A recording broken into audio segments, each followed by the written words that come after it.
Vamos ver muitas empresas pedindo água. Essa foi uma matéria que saiu alguns dias atrás e que acaba acendendo um alerta que eu já tinha entregue para vocês em um último vídeo sobre a possibilidade dessa crise de crédito afetar não somente o varejo, mas também outros setores. Hoje, especificamente, eu quero trazer alguns exemplos, inclusive do varejo, dar uma olhadinha ali na questão da estrutura da dívida das principais empresas, para nós entendermos realmente até onde tudo isso pode chegar. Mas o ponto é, nessa semana também nós tivemos uma declaração do Aloysio Mercadante, então em relação ao BNDES, porque eles estão discutindo possibilidades aí para tentar evitar essa crise de crédito, porque se ela efetivamente escalar do jeito que muitos estão esperando que possa acontecer, então talvez até mesmo o crescimento do PIB pode ser duramente afetado, porque isso acaba afetando diretamente a nossa economia. Então essa será a nossa resenha. Já faço o convite para você que chegou agora por aqui, já se inscreva aqui no canal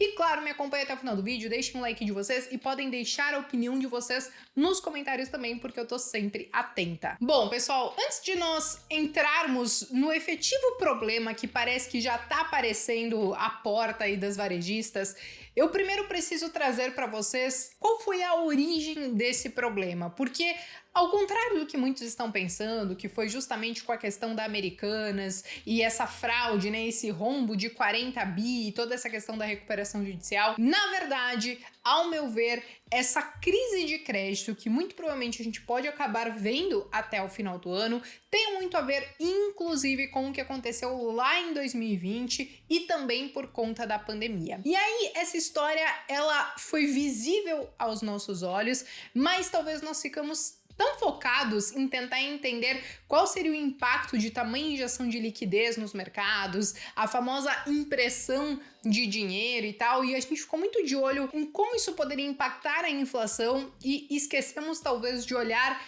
as estruturas das empresas diante daquele momento. E aqui, o porquê que eu digo isso, né? Porque diante do cenário que nós estávamos vivendo, nós vimos que em 2020 e até mesmo 2021, nós vimos diversos IPOs acontecendo na Bolsa de Valores. E aí, lendo algumas matérias, inclusive, a respeito desse tema, parecia, e inclusive, né, muitas empresas de até um porte nem tão grande assim para estar na Bolsa de Valores, mas parecia que muitas empresas estavam ou buscando algum tipo de crédito para financiar as suas atividades, porque já estavam mal das pernas, e algumas acabaram então buscando pelo IPO por achar que talvez poderia ser algum tipo de financiamento muito mais barato. E aí que nós tivemos uma enxurrada de IPOs de empresas de diversos tamanhos e que muitos desses IPOs inclusive acabaram minguando, porque a partir do momento que essas empresas vieram para o mercado em busca dessa grana, então é claro que todas as suas finanças, os seus balanços foram expostos,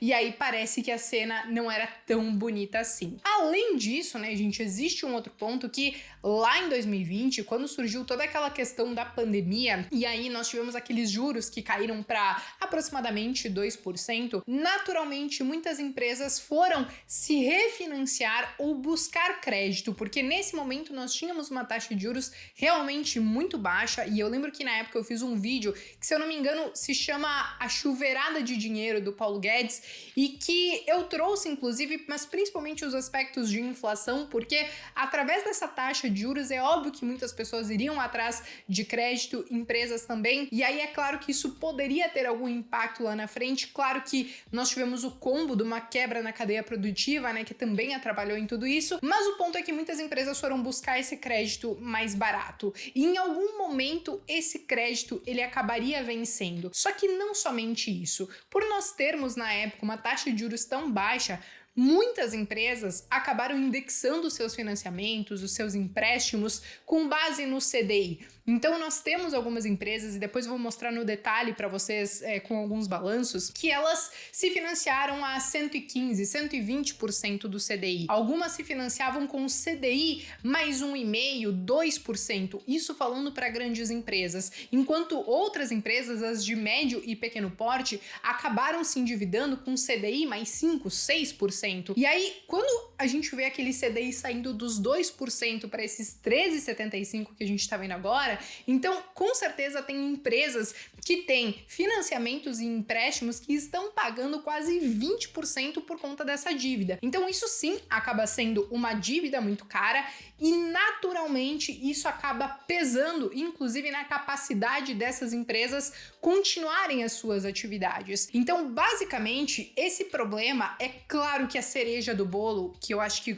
aconteceu então no início desse ano, foi a questão da Americanas, mas esse problema ele já começou lá atrás, porque todo esse crédito fácil e que sim, naquele momento se fez necessário justamente para as empresas, né, continuarem rodando diante de todo um cenário que até então a gente não tinha visto, mas no final das contas tem os seus efeitos colaterais e basicamente é o que nós estamos colhendo nesse momento. E aí sim, gente, é claro que teve a questão da Americanas. E aí que a gente começa a questionar, né? Por que o cenário tende a piorar? Justamente porque, diante de todos esses fatores que eu trouxe para vocês, nós tivemos esse caso da Americanas, então, agora no início desse ano, então, mostrando que aquele rombo de 20 era um rombo de 40, e aí que ela estava muito mais alavancada do que ela demonstrava em seus balanços, em seus resultados. E aí, diante de tudo isso, muitos bancos e as instituições financeiras olharam, opa, pera aí que tem boi na linha, né? Alguma coisa não tá muito certa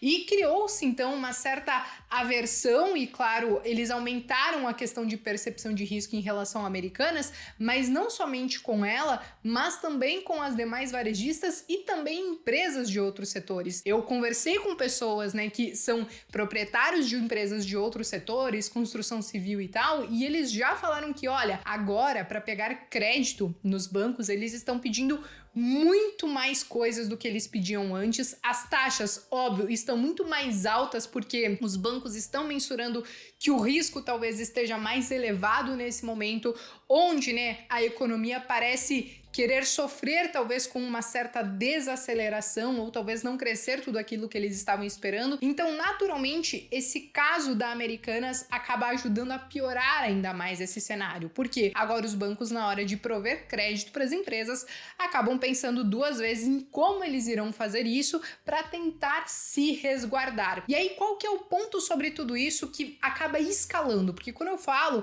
a gente fica imaginando aquelas principais empresas, né, do varejo, sei lá, Via, Magalu, a própria Americanas, só que nós esquecemos que as economias elas estão totalmente interligadas e que existe inclusive uma rede de fornecedores junto a essas empresas. Então, a partir do momento que algumas empresas, e aqui eu não tô falando necessariamente que é o caso delas, mas sim, em parte sim, mas a partir do momento que elas vão buscar algum tipo de crédito e que esse crédito ficou muito mais caro e que os bancos estão mais relutantes em fornecer esses empréstimos e financiamentos, então isso inclusive pode acabar incorrendo inclusive no atraso de pagamentos de fornecedores ou, por exemplo, como nós vimos inclusive alguns fundos imobiliários sendo impactados, no não pagamento de alguns aluguéis ou renegociação de algumas dívidas. E aí tudo isso vai escalando desses maiores para os menores, ao ponto de que, né, toda aquela previsão, aquela projeção, que aí a gente leva em consideração o que está saindo até então no Boletim Focus, que seria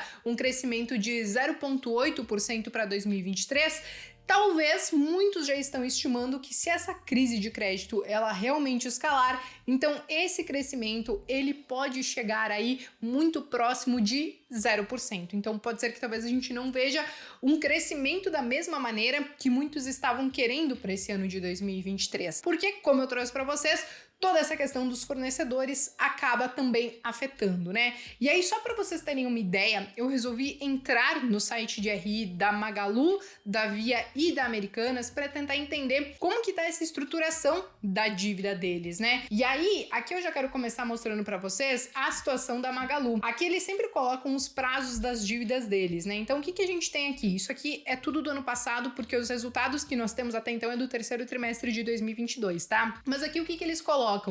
que desses 7 bi que eles têm em dívida praticamente, eles têm para 2023 e 2024 esses valores aí que vão um pouco mais de 2,5 bi. Então, sim, é até que um valor elevado que vence agora nesse curto prazo, mas uma boa parte ali ainda tá mais pro longo prazo. Só que qual que é o ponto sobre tudo isso, né? Que muitas vezes essas empresas, às vezes, elas rolam essas dívidas, elas refinanciam essas dívidas, e que quando começar a chegar um momento que talvez eles precisem de mais crédito, quando eles fizerem isso, muito provavelmente as condições vão ser totalmente diferentes e será um crédito muito caro e que pesa ainda mais para as varejistas que já estão sofrendo com todo esse cenário que nós estamos vivendo de juro alto e inflação também alta. Claro que não aqueles 2 dígitos que nós vimos alguns anos atrás, mas ainda assim tá bem acima da meta desejada pelo Banco Central, né? De qualquer maneira, deixa eu sair de Magazine Luiza e trazer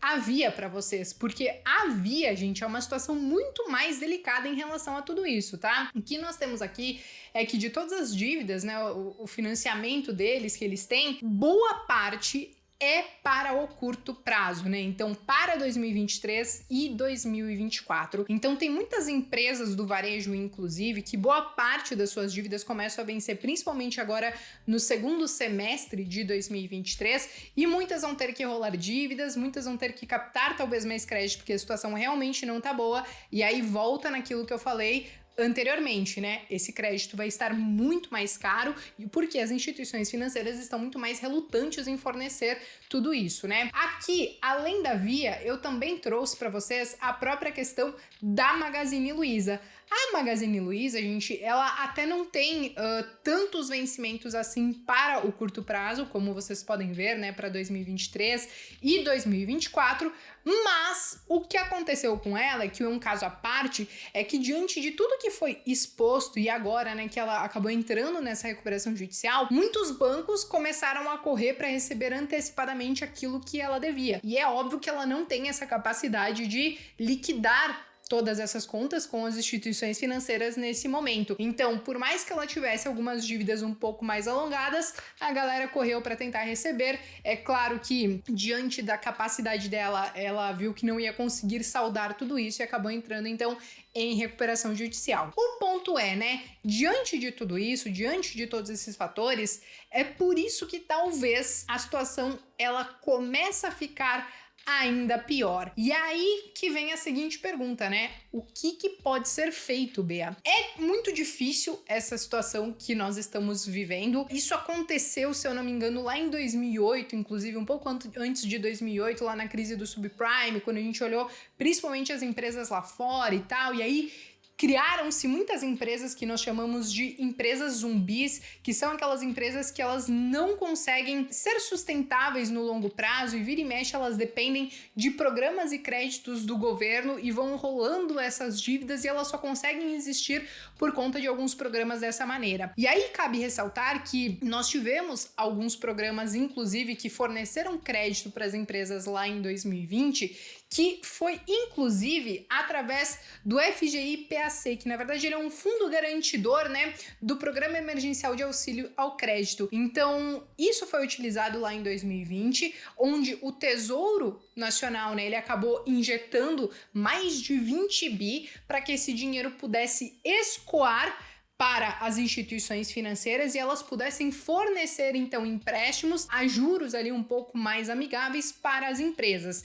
E aí, como que eles fizeram a estruturação desse programa, né? Para que as instituições financeiras conseguissem até fornecer esses créditos um pouco mais amigáveis por conta, né, desse programa do governo e que elas pudessem exigir ali, então, 80% de garantia desse valor. Então, assim, as empresas, elas forneceriam esse crédito com pelo menos a garantia de que, olha, se eu tenho a contraparte de 80% ali, que muitas vezes vai ser um imóvel, vai ser algum bem, alguma coisa nesse sentido, então pelo menos 80% desse valor que eu tô emprestando a juros mais amigáveis fica mais interessante para eu fornecer esse crédito. E aí o que foi citado, então, nessa semana, que saiu uma matéria inclusive sobre isso, foi justamente essa discussão do atual governo de retomar esse programa, né, do PEAC que foi feito em 2020 pelo governo passado e tentar reestruturar mais ou menos a mesma coisa para tentar fornecer novamente novas linhas de crédito ou injetar algumas linhas de crédito no mercado, claro, podendo exigir esse tipo de garantia. Eles deixaram muito claro que a ideia deles não é socorrer, por exemplo, as grandes varejistas. Essas aí muito provavelmente vão ter que se virar como podem, mas eles querem fornecer esse tipo de crédito ou essas linhas de empréstimo, principalmente para os fornecedores, pequenas e médias empresas que podem ser afetadas por essas empresas maiores. Então, eles estão desenhando tudo isso, não há nada muito claro se isso efetivamente será feito, só que aqui existe um grande ponto, né? Eles talvez consigam resolver num curto prazo, fazendo com que as empresas talvez renegociem suas dívidas ou rolem as suas dívidas. Porém, se nós não arrumarmos a casa ao ponto de talvez conseguir reduzir a nossa taxa de juros e colocar o país ali, a economia do país, nos conformes e nos trilhos novamente, então a partir do momento que talvez essas dívidas que podem ser renegociadas, refinanciadas ou novas linhas de crédito que podem ser tomadas novamente a partir desse programa, lá na frente, quando começar a vencer, se nós não estivermos com a casa arrumada, esse problema ele pode voltar a acontecer de novo. Por isso que não dá para olhar somente para essas linhas de crédito sem olhar para todo o restante do cenário macro. É preciso de um grande esforço do governo, principalmente, para que as taxas de juros voltem a cair. E aí é importante nós ressaltarmos, eu falei sobre tudo isso, que é uma briga que o atual governo está tendo, inclusive com o Roberto Campos Neto, mas claro que eles estão observando diversas questões. Eu acho que em algum momento, talvez até o final do ano, nós veremos ali alguns cortes, mas precisamos ver ainda mais cortes para os próximos anos, para que caso realmente aconteçam essas soluções que eles ainda estão desenhando e nós não sabemos efetivamente como tudo isso vai acontecer, para que quando chegar lá na frente a gente não veja esse problema acontecer de novo, tá? Então, basicamente, eles ainda estão estudando essas propostas, não há nada muito certo se realmente eles vão acabar socorrendo as empresas, as pequenas e médias empresas nesse sentido. Eu tenho muito as minhas dúvidas de como isso pode acabar sendo feito, porque muitas vezes você acaba empurrando o problema com a barriga. Nós vemos isso acontecer, principalmente lá nos Estados Unidos, com as famosas empresas zumbis, né? Como eu expliquei para vocês antes. Muitas empresas ficam anos e anos ali só conseguindo se sustentar por conta dessas ajudas do governo e que muitas vezes, talvez, existem alguns estudos, inclusive eu fiz um vídeo aqui pro canal falando sobre isso, mas que talvez deixar algumas empresas, infelizmente, morrerem para dar espaço para novas empresas poderia ser um caminho que, claro, no curto prazo é muito ruim, porque você gera desemprego, você tem todo esse dissabor, óbvio, de empresas fechando, mas que no longo prazo você dá espaço para talvez empresas novas crescerem, surgirem e talvez encontrarem caminhos mais sustentáveis. Mas, de qualquer maneira, é isso que se fala a respeito do que pode ser feito até então, tá? Porque também cabe ressaltar que tem, inclusive, esses dados no Serasa, o Serasa Vira e Mexe publica isso, que aproximadamente 30% das empresas no Brasil, elas estão inadimplentes. Não tô falando nem de endividadas, mas é realmente de não estar conseguindo pagar as suas dívidas em dia. Então, por conta disso que eles estão fazendo todos esses estudos. Agora, um outro ponto que acaba surgindo sobre tudo isso é Bea, você falou muito do varejo, né? Porque basicamente o varejo ele já tá sofrendo e toda essa situação pode piorar ainda mais a questão do varejo. Mas que outros setores podem acabar sendo afetados, né? Com toda essa possível crise de crédito. E aí, é claro que a economia como um todo pode ser afetada, né, gente? Porque não tem como você separar em gavetinhas. O varejo fica aqui, o fornecedor do varejo fica aqui e por aí vai. Tudo está conectado. Se um começa a sentir aqui, isso geralmente vai escalando para o restante. Mas existem algumas questões que elas talvez até fiquem um pouco mais óbvias, né? Então, por exemplo, o setor de construção civil. O próprio setor de construção civil, e aí eu comentei com vocês, né, que eu conversei com pessoas do setor que tem empresas e tal, e que já estão sentindo um pouco na pele essa questão do crédito, é que a construção civil, com essa taxa de juros mais alta, toda a questão de financiamento habitacional e tudo mais já fica muito mais restrita, então você já tem um impacto na demanda por determinados tipos de imóveis. O setor como um todo também já vinha sofrendo por conta dos insumos que subiram muito desde a pandemia e nem todos conseguiram repassar isso lá no preço final. E agora muitas empresas, talvez para continuar os seus empreendimentos ou para lançar novos empreendimentos, que estão buscando algum tipo de financiamento, estão buscando com um juro muito mais alto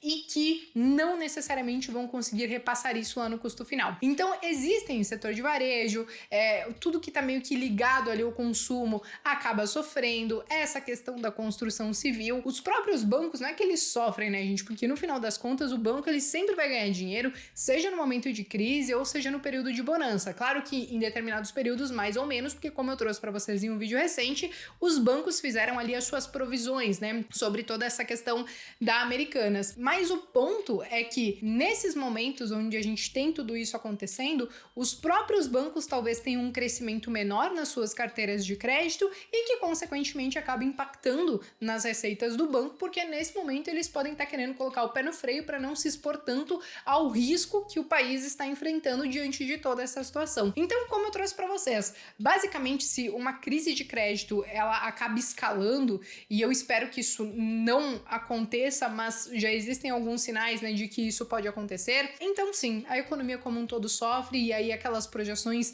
de crescimento para nossa economia, para o PIB, também acabam sendo cortadas aí no meio do caminho, beleza? Bom, pessoal, acho que nesse domingão era basicamente isso. Eu queria trazer realmente essa resenha sobre tudo isso que tá acontecendo. Eu espero que eu tenha agregado de alguma forma para a análise de vocês, qualquer opinião que vocês tiverem, qualquer debate que vocês queiram sustentar aqui embaixo, podem utilizar os comentários que eu tô sempre atenta.